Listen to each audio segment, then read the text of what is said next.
So maybe just given that these two, one character and a character as we first met him originate from the Cage pilot, did that Cage pilot, does it offer you anything, or is it a piece of cultural history that's not as relevant to the page on the day as we might imagine? Yeah, no, not as much as the menagerie. The sacrifices that Spock makes, his willingness to put everything on the line to do something for Pike, that definitely informs the relationship. Yeah, I think the Cage was probably more. I mean, it's definitely important to me, but I think it was more informing for the writers. And are we going to see Pike on the Enterprise before he comes over? Do we get scenes of Pike on the Enterprise? Maybe you will. And maybe you won't. So you two are playing two iconic characters. What's it like taking on that responsibility? I mean, these characters have been played before. I mean, as an actor, how does that feel? You know, take on something that has so much weight behind it, and so many fans are behind these characters. I've been deflating this question for 6 tables now. I don't. It's not. Feeling that kind of pressure is not useful to me as an actor. And not that I don't respect the canon, and not that I don't do my homework and respect what and who has come before me, but I can't be working efficiently and at my top game worrying about what other people think about me and are going to think about me. So I don't know. I guess I've just gotten to the point in my life where I just don't give a fuck. You know, unless it's my wife or my mother that I'm talking to. I admire you, Captain. Yeah, to me it seemed like it was an impossible task, but I've been chosen to do it. And the night before I found out, I was like, should I do this? Like, this could change my life in a way that's, irreversible, and that's very scary too on a personal level. And as an actor, I've never had more responsibility, never been more challenged. But I've been chosen for a reason, and you got to start someplace. And I was chosen for what I brought to the room in the very beginning, which I can't talk too much about where he's at. But I don't start as the Spock that we know in the original series, and so and in no way would I ever try to imitate Nimoy, because I mean what they created on that series was so special, and we will honor that all the way through. That's inevitable, man. I have to say. What? It's I've been telling everybody behind your back that you're gonna have a huge career. It's inevitable. You should know that. It's inevitable. Thanks, man. It doesn't matter if it's Spock or something else. It's gonna happen. Like, I mean, come on.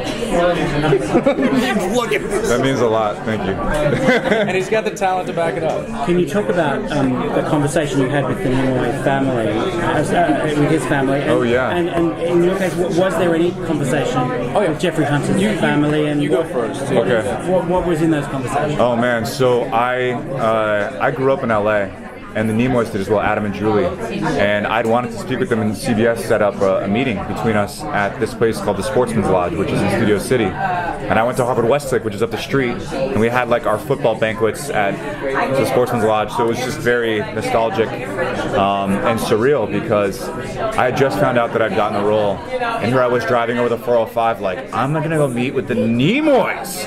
Like, I couldn't wake myself up to that fact. And they were just so warm and curious, and I'd watched the documentaries they each made, For the Love of Spock and Remembering Leonard Nimoy, they each made, and they gave me signed copies of those, and were just very kind of calm and interested, and I was like, do you have any advice? And they were like, just watch the original series. And they basically told me to be curious, which is the best advice I could have gotten, because Spock is so observant, right? And so I felt I had to find something and really scrounge for something without having heard the obvious. And so it was a great gift to meet with them, and they made me feel worthy. Can you raise one eyebrow? Of course. Both. Yeah. So But this is the one. This is the one. So Chris Hunter, who's Jeffrey Hunter's son, came all the way to San Diego Comic-Con just to tell me that he thought his father would have approved, which was like my God. And that and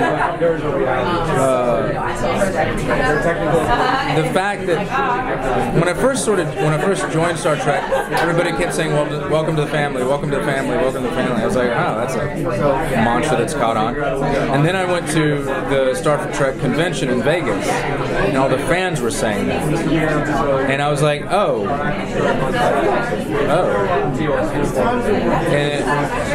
and it was Vegas was so much more chill.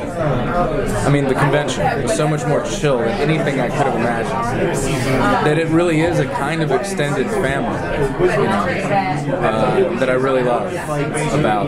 That's what I really love about this series and this fan base. Can you talk about number one? She's your first officer. Rebecca Romaine is playing her. What is? I mean, we've seen a dynamic of that relationship in the Star Trek pilot, the original pilot. What is the dynamic of the relationship as you guys play it? Well, I can't say much, but I can say that maybe you're going to get to see that relationship fleshed out a little bit more, and maybe you're not. Ethan, what was the first scene you shot as Spock? I mean, as much as you can tell us, the first scene you did as Spock. The one you see in the trailer, in the teaser, where I'm lying down. That was my first shot of Spock.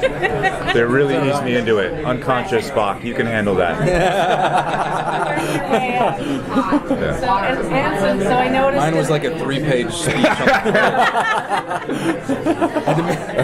So a lot of our captains have a trait, Picard says engage and Lorca says go, and you seem the guy you say hit it. Like, do you have a captain's phrase or a thing that you're gonna? I guess that would be it, wouldn't it? Is that it? I think so. And what is your relationship like with Saru once you guys get going on the Enterprise or on the Discovery story? Well, I think Pike spends a lot of. He's never encountered a Kelpian, and you're also you're not just meeting the being. You're meeting a being that's trying to figure out his place in all of this. And depending upon how that character handles that journey is going to determine my relationship to that character and how I utilize him, how I approach him. And Saru goes through a lot of changes this season. I mean, Doug wasn't just